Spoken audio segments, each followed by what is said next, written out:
Good day, guys. Welcome back to this channel. So, to those of you that are yet to subscribe, if you are new to this channel, do well to click on the subscribe button, like, share, make your comments, and also follow our Telegram channel to stay updated on gold.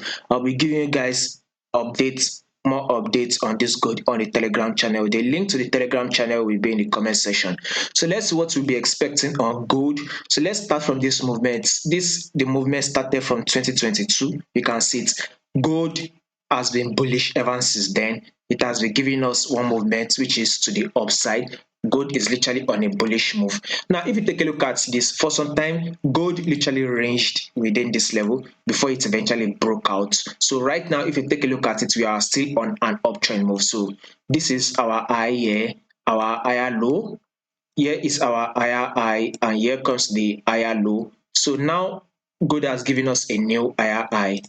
As you can see, it has cleared this high. So I'll probably let you all to advise you all to wait for the pullback.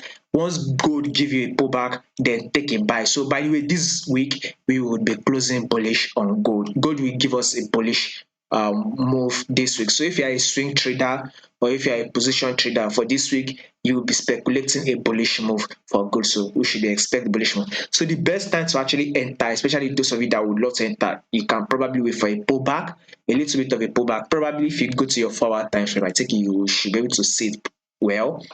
So I think on your 4-hour time frame, once you get your pullback, then you can now look to hop in for the buy to form a new higher high on gold. So it will be best you wait for your pullback.